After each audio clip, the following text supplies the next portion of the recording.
जो अपनी मोम के साथ हिमालय जा रहा था। वो लोग प्लेन में थे मगर तभी अचानक उनके प्लेन में कोई गड़बड़ी हो गई जिससे वो तबाह हो जाता है। इस हादसे में सब मारी गई थी सिवाय डैनी की, क्योंकि वो बच गया था। फिर दो मास्टर्स ने आकर उसकी जान बचाई और वो उसे खुफिया शहर में ले गए जिसका दरवाजा हर 15 सालों के बाद खुलता है। फिर 15 साल वहाँ गुजारने के बाद वो वापस अपने शहर आता है और सीधा जाता है अपनी कंपनी में जिसका नाम था रैंड कंपनी। सबको ये लग रहा था कि डैनी तो मर चुका है, इसीलिए कोई उसे नहीं पहचान रहा था। इसके अलावा न उसने ढंग के कपड़े पहने थे और न ही पाँव में जूते थे, तो इस वजह से धक्के देकर उसे वहाँ से निकाल दिया जाता है। वो जब दोबारा अंदर जाने लगता है तो गार्ड्स उसे रोकने की कोशिश करती है, जहाँ वो अपनी कुंफू का इस्तेमाल करता है जो उसने पिछले 15 सालों में सीखा था, जिससे वो उन गार्ड्स को हराकर कंपनी के अंदर आ ही जाता है। यहाँ उसकी मुलाकात अपने सतीले भाई और बहन से होती है। उन्हें देखकर वो काफी खुश हो जाता है और ये समझाने की कोशिश करता है कि मैं ही डैनी हूँ। 15 साल पहले जहाज तबाह वाला जो हादसा हुआ था उसमें मैं मच गया था, मगर वो लोग उसकी बात का यकीन नहीं करती और गार्ड्स को बुलवाकर उसे बाहर फेंकवा देती है, जहाँ डैनी बेघर लोगों के साथ पार्क में रहता है। हालांकि वो परेशान था मगर फिर भी वो उदास नहीं होता, बल्कि अपने मोबाइल में गाने सुन रहा होता है। फिर अगले दिन वो अपने कुंफू की प्रैक्टिस कर रहा था, मगर तभी एक लड़की उसे भिखारी समझकर भीख दे देती है। मगर जब डैनी उसे देखता, पॉलिन था जो एक चाइनीज लड़की थी और मार्शल आर्ट क्लास की पर्ची हर जगह पर लगा रही थी। डैनी फिर उससे बात करता है और जॉब मांगते हुए कहता है कि मैं मार्शल आर्ट और कुंफू में काफी माहिर हूँ, तो मुझे रख लो, मैं काफी अच्छे से सबको सिखाऊंगा और ट्रेन करूंगा, जिससे तुम्हारा बिजनेस भी डबल हो जाएगा। जिस पर वो मना कर देती है, कहती है ये मेरा बिजनेस है ना कि तुम्हारा, तो तुम इस बारे में मत सोचो। इसके बाद उसका सतीला भाई एक खुफिया जगह पर जाता है जहाँ उसकी डैड होती है, और ये बात काफी अजीब थी क्योंकि उसके डैड तो कुछ सालों पहले कैंसर की वजह से मर गई थी। मगर सच तो ये है कि वो मरी नहीं थी, बल्कि किसी वजह से वो बच गई थी और पीछे से अपनी कंपनी को चला रही थी, मतलब किसी की भी नजर में आए बगैर। जो बात उसे यानी इसकी बेटी को बिल्कुल भी पसंद नहीं है। वो यहाँ अपने डैड को अपने सतीले भाई डैनी के बारे में बताता है। फिर डैनी अपनी सतीली बहन से मिलने जाता है, जहाँ वो उसकी चाय में कुछ मिला देती है जिससे वो बेहोश हो जाता है। और फिर अगले सीन में उसकी आँख एक मेंटल हॉस्पिटल में खुलती है, जहाँ डॉक्टर उसे हिमालय के बारे में पूछते हैं। यानी जब वो अपनी माँ के साथ जा रहा था तो वो उन्हें हिमालय की तो नहीं बल्कि उस खुफिया शहर और कुंफू के बारे में बताता है, जो सुन डॉक्टर उसे पागल समझते हैं। अब डैनी को फोन करने की इजाजत दे दी जाती है, और क्योंकि उसके पास सिर्फ उस चाइनीज लड़की इन्हीं कॉलिन का ही नंबर था तो वो साफ साफ मना कर देती है। फिर डैनी का सतीला भाई कॉलिन के पास जाकर उसे पेपर पर साइन करने का कहता है, जिसमें लिखा था कि डैनी ने मुझे धमकी दी है मारने की, जिसके बदले मैं तुम्हें मार्शल आर्ट स्कूल के लिए बहुत सारे पैसे दूंगा, जिसके लिए वो साफ साफ मना कर देती है। अब इस सारी सूरत हाल पर उसे शक होता है, इसीलिए वो डैनी से मिलने जाती है। अब डैनी की सतीली बहन को भी इस बात पर शक था कि ये असल डैनी है, इसीलिए वो उसे बहुत सारे बंडिस बेचती है जो बचपन में हम खाया करते थे। डैनी उन बंडिस में से ब्राउन रंग की सारी बंडिस निकाल देता है जो उसकी बचपन की आदत थी, जो देखकर उसकी बहन को पता चल जाता है कि ये असली डैनी रैंड है। उधर डॉक्टर्स को भी लग रहा था कि ये असल डैनी है, मगर वो तो अभी भी बार बार उन मास्टर्स और खुफिया शहर की बातें कह रहा था, तो डॉक्टर्स को मशकूक लगता है, इसीलिए वो उसे यहाँ से जाने नहीं देती। ये सारी चीजें डैनी के सतीले डैड भी कैमरास के जरिए देख रहे थे। उसे डैनी अपनी कंपनी के लिए खतरा लग रहा था, तो वो उसे उठवाने के लिए अपने कुछ गुंडे भेजती है, मगर वो उनसे काफी लड़ता है और अपने कुंफू स्टाइल में उन्हें काफी मारकर हरा देता है। जिसके बाद वो अपनी आयरन फिस्ट वाले स्टाइल से मुक्का मारकर हॉस्पिटल का दरवाजा तोड़ देता है, और वो भी बड़ी आसानी से, जिस बात से कॉलिन काफी खुश हो जाती है और उसे कुछ कपड़े और यहाँ रहने की इजाजत दे देती है। जिसके बाद वो अपनी सतीली बहन से मिलने जाता है, जहाँ वो उसे 100 मिलियन की ऑफर देती है। साथ ही ये भी कहती है मगर तुम्हें अपना नाम बदल कर रहना होगा ताकि तुम कंपनी के लिए कोई मुसीबत कोई खतरा न बन सको। मगर डैनी को ये बात बिल्कुल भी पसंद नहीं आती। अब वो एक लॉयर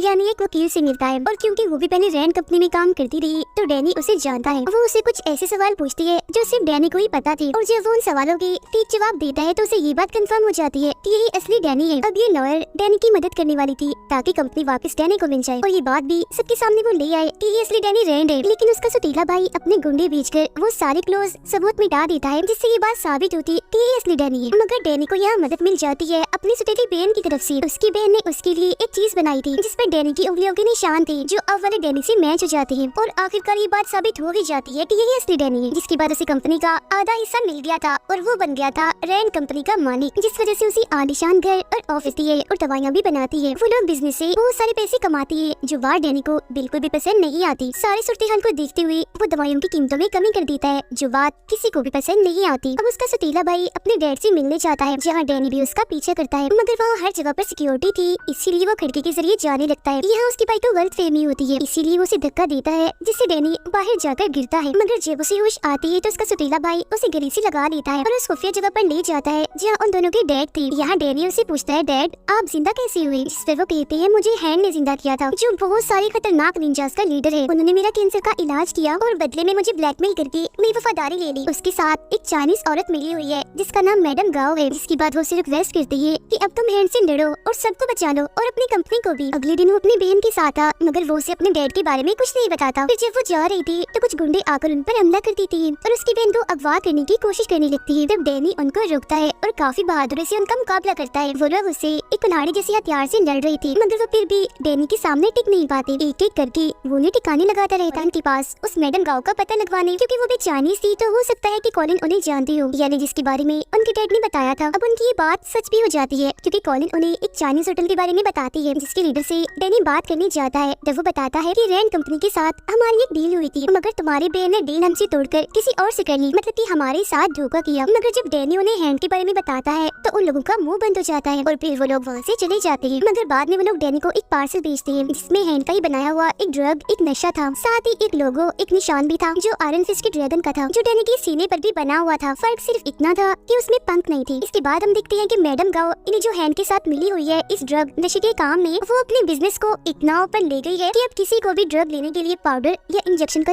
उसे भी ये ड्रग नशे वाली बात बताता है। जो सुनकर उसका भाई कहता है ऐसा करते हैं मैं कंपनी संभालता हूँ और तुम ये रैंड वाला, निंजा वाला, इन्हें ड्रग्स वाला मसला समझाओ। डैनी अब कॉलिन से मिलने जाता है जहाँ उसकी मुलाकात एक लड़की से होती है जो एक नर्स थी। इस वक्त वो कॉलिन से कराटे सीखने आई थी। डैनी उन दोनों को रात के खाने पर बुलाता है और उन्हें अपने साथ शामिल होने की ऑफर करता है, जिस पर वो दोनों मान भी जाती है और अब ये लोग मिलकर उस ड्रग की तलाश में निकल जाते हैं। वो लोग ड्रग्स हर जगह ढूंढते हैं जो उन्हें नहीं मिलते, मगर एक खुफिया जगह पर डैनी को एक केमिस्ट मिल जाता है और ये वही है जो ड्रग्स वाले स्टिकर बनाता है। डैनी उसकी गार्ड से लड़ता है जिस दौरान गलती से चाकू उस केमिस्ट को ही लग जाता है, जिसके बाद ये उस केमिस्ट को कॉलिन के स्कूल लाते हैं और क्योंकि उनके साथ वो नर्स थी तो वो उसकी मरहम पट्टी करके उसे बचाने की कोशिश करती है। केमिस्ट बताता है कि मैं ये ड्रग वाले स्टिकर इसलिए बनाता हूँ क्योंकि मैडम गाँव के पास मेरी बेटी है जिसे उन्होंने हॉस्टेज यानी बंदी बनाया हुआ है। अब डैनी मैडम गाँव से मिलने जाता है। इन्हीं वही चाइनीज औरत, ये दोनों पानी में हाथ डालकर वादा करती है कि हम दोनों लड़ाई करेंगे और जो भी हार गया वो चुपचाप हार मानकर ये शहर छोड़कर चला जाएगा। अब कुंफू की दुनिया में पानी में हाथ डालने वाला ये पक्का वादा होता है जिसे कोई भी नहीं तोड़ सकता। लड़ाई के पहले मैच में दो निंजास डैनी से लड़ने आते हैं। डैनी बड़ी तेज स्पीड से उनसे लड़ता है और अपने कुंफू का इस्तेमाल करके उन्हें हरा देता है। दूसरा मैच होता है एक लड़की के साथ जो उसे अपने जाल में फंसा कर जहर देने की कोशिश करती है, मगर डैनी उसकी चाल समझ गया था, इसीलिए टांग मार कर वो उसे भी ढेर कर देता है, मतलब हरा देता है। अब तीसरा मैच एक रॉड वाले आदमी के साथ होता है जो काफी बहादुर था। वो रॉड की मदद से जैसे उस पर हमला करता है तो डैनी अपनी आयरन फिस्ट वाले स्टाइल में मुक्का मार कर उसके रॉड को तोड़ देता है। उसके हाथ में पीले रंग की रोशनी थी जिसकी आयरन फिस्ट की पहचान सामने ले आती है। वो कहती है अगर तुम ना हारे और तुमने मेरे बंदे को हरा दिया तो मैं केमिस्ट की बेटी यानी इस हॉस्टेज लड़की को मार दूंगी। तब ना चाहते हुए भी डैनी को हारना ही पड़ता है सिर्फ उस लड़की के लिए, जिसका मतलब ये था कि उस गाँव ने अपना वादा तोड़ दिया था और पक्कीवादी वाली सारी बात बकवास है। अब डैनी को गाँव पर इतना गुस्सा आता है कि उस पर हमला करने के लिए जाता है, मगर गाँव कोई आम औरत नहीं थी, उसके पास भी शक्तियाँ थी जिनका इस्तेमाल करके वो डैनी को दूर फेंक के मारती है। अब तो अनजान लोग डैनी के डैड के पास आते हैं और उसकी उंगली काटने की कोशिश करती है क्योंकि वो उसे इस बात की सजा देना चाह रही थी कि तुमने हैंड के बारे में डैनी को बता दिया, मगर उसके डैड यहाँ मुकर जाती है, कहती है मैं तो डैनी नाम की किसी इंसान को जानता तक नहीं और तुम उसे मेरा बेटा बना रही हो। तभी इधर डैनी भी आ जाता है जिसे देखकर उसके डैड फौरन उन गुंडों पर हमला कर देती है। डैनी भी इनसे लड़ता है और उन्हें मारकर अपने भाई को इनकी लाशों को ठिकाने लगाने का काम देता है। अब अगले दिन डैनी ने अपने सीनियर्स को एक खत देना था जो बहुत जरूरी था, मगर वो खत की बजाय उन्हें अपना लेक्चर देता है जिसमें वो उन्हें उस खुफिया जगह जहाँ उसने बचपन गुजारा और मास्टर्स के बारे में बताता है। तो इस बात से गुस्सा होकर सीनियर्स उन तीनों बहन भाइयों को ही कंपनी से हटा देती है। इस बात से डैनी की बहन को काफी बुरा लगता है और वो कंपनी के लिए लड़ना चाहती थी, जबकि उसका भाई तो छुट्टियों पर जाने का प्लान कर रहा था। लेकिन जब वो अपना बैंक अकाउंट देखता है तो वो जीरो था क्योंकि उसके डैड ने उसके सारे पैसे ले लिए थे ताकि वो यहाँ से कहीं न भाग सके। उसे इस बात से काफी गुस्सा आ गया था, इसीलिए अपने डैड पर चाकू से हमला कर देता है और उन्हें उसी गुटर में फेंक देता है जहाँ डैनी के कहने पर गुंडों को फेंका था। अब डैनी को किसी से पता चलता है कि उसके डैड की चाइना में एक कंपनी है जो भी हैंड चला रहा है, जिसके बाद वो प्लेन के जरिए चाइना पहुंचकर सीधा उस कंपनी में आ जाती है। यहाँ पर मैडम गाओ भी थी। अब कॉलिन एक औरत के साथ बड़ी जबरदस्त तलवारबाजी कर रही थी जिसके अंदर बार बार कॉलिन ने उसे हरा रही थी। डैनी भी एक आदमी से लड़ता है और उसे काफी मारता है, फिर वो उन्हीं की तलवारों को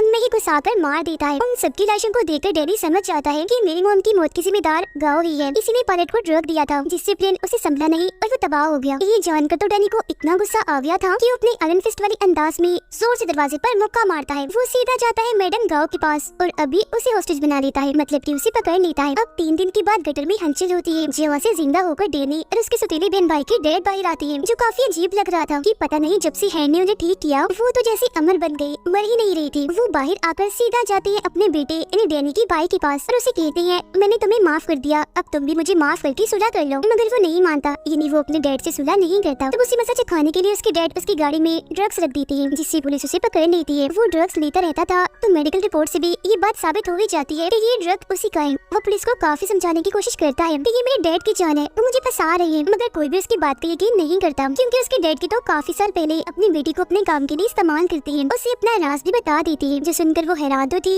मगर काफी खुश हो गई थी क्योंकि उसे लग रहा था कि मुझे मेरे डैड मिल गए, मगर वो उसे सिर्फ अपना मकसद ही निकलवाना चाहती थी। डैनी ने मैडम गाओ को कॉलिन के स्कूल में कैद किया हुआ था। कॉलिन की हालत काफी खराब हो जाती है क्योंकि उसे जहर की एक गोली लग गई थी और ये वही जहर था जिसे गाओ भी इस्तेमाल करती है। कॉलिन मरने ही वाली थी मगर तभी इधर एक डॉक्टर आकर उसका इलाज करता है और मरने से उसे बचा लेता है। ये डॉक्टर दरअसल एक कॉलेज में प्रोफेसर भी था और इसने ही कॉलिन को कुंफू सिखाया था। यहाँ हो और डैनी दोनों कुंफू करने लगती है और वो डैनी को भी अपने कॉलेज में प्रोफेसर बनने के लिए कहता है। अब डैनी को गाँव से पता चलता है कि ये डॉक्टर ठीक नहीं है क्योंकि ये भी हैंड के लिए काम करता है। ये सुनकर डैनी को काफी अजीब लगता है, इसीलिए वो उनके सिस्टम को चेक करने जाता है जहाँ उसे बहुत सारे कंप्यूटर्स मिलते हैं। उसे समझ नहीं आता कि ये यहाँ क्यों है, मगर वो ये सोचकर उन्हें तोड़ने लगता है कि ये हैंड की है तो बुरे ही होंगे। मगर तभी इधर वही डॉक्टर आ जाता है, कहता है ओ पागल ये क्या किया, मेरी सारी फेवरेट मूवीज थी इसमें जिसे तुमने तोड़ दिया। जिसके बाद इन दोनों में लड़ाई होने लगती है, इसीलिए वो उसकी साइड से डरने लगता है। ये असल में डैनी के साथ उसी खुफिया जगह में रहा है। वो वह डॉक्टर की बहुत सारे गुंडों को मारते हैं, मगर जब यहाँ से निकलने की कोशिश करते हैं तो सारे दरवाजे बंद कर दिए गए थे, इसीलिए वो यही फंस जाते हैं। अब डॉक्टर अपने बहुत सारे कुंफू के माहिर लोगों को डैनी से लड़ने भेजता है। डैनी भी यहाँ अपनी आयरन फिस्ट को ऑन करने की कोशिश करता है, मगर अब की बार आयरन फिस्ट वाला रूप उसके अंदर नहीं आता। मगर फिलहाल उसे इसकी जरूरत थी भी नहीं क्योंकि वो वैसे भी काफी बहादुर था और ऐसी मामूली कुंफू की माहिर उसका कुछ बिगाड़ नहीं सकती थी। कॉलिन डैनी की मदद करती है, सारे दरवाजे खोल देती है। जहाँ डैनी का साथी उसे कहता है वापस उस खुफिया शहर में आ जाओ जो मास्टर्स रहते हैं जिन्होंने बचपन में तुम्हारी जान बचाई, क्योंकि यही आयरन फिस्ट का काम होता है उस जगह की हिफाजत करना। उधर डैनी के डैड को जब ये बात पता चलती है कि हैंड हमारे बैंक अकाउंट इस्तेमाल कर रहा है तो वो सारे अकाउंट्स खाली करने का फैसला करती है ताकि हैंड को बर्बाद कर सके। डॉक्टर अब कॉलिन को पकड़ लेता है और जब उसे ये बात पता चलती है कि इसने भी हैंड को मरवाने के लिए डैनी का साथ दिया तो वो अपने साथियों को कहता है कि इसे मार दो और वो भी बहुत बुरे तरीके से, मगर वो कैसे भी करके खुद को आजाद कर लेती है और वहाँ से निकल जाती है। जब वो बाहर गुंडों से लड़ रही थी तो इसे मिलने जाता है और ऑफर करता है अगर तुम्हारे डैड को मार दिया जाए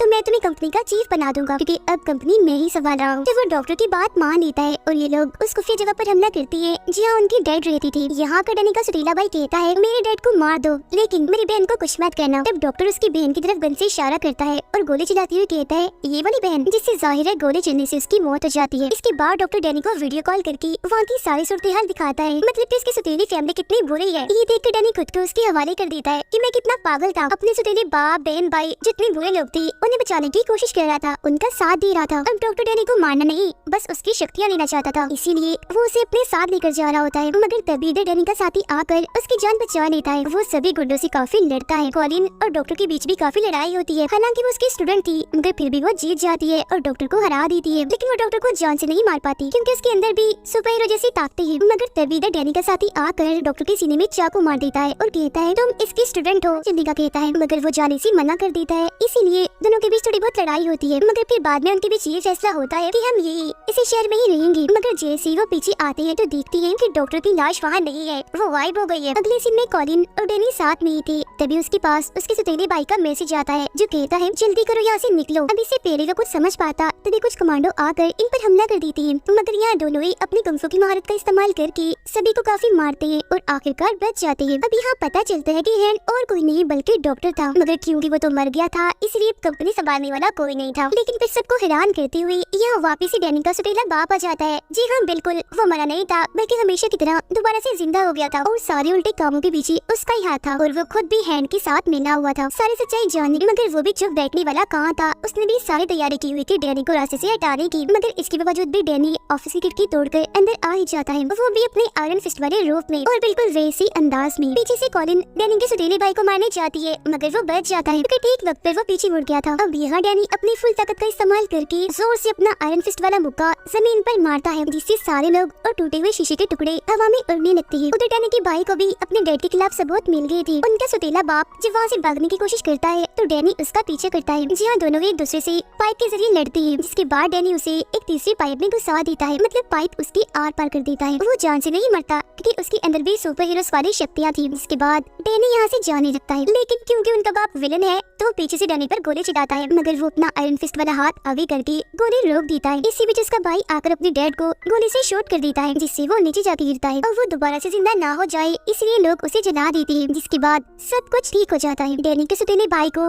कंपनी वापस मिल गई थी और अपने जालिम धोखेबाज बाप से उसकी जान छूट गई थी और अब वो डैनी के साथी के साथ थी। उनके पास ही डॉग भी बैठी थी जो उनकी बातें सुन रही थी। अब हम डैनी को देखते हैं जो कॉलिन के साथ मास्टर की उसी खुफिया जगह पर जाता है ये चेक करने के लिए कि सब ठीक है ना, मगर वहाँ उसे अपने बहुत सारे मास्टर्स की लाशें मिलती है जो देख उसे बहुत बुरा लगता है और बस इधर ही सीजन 1 खत्म हो जाता है।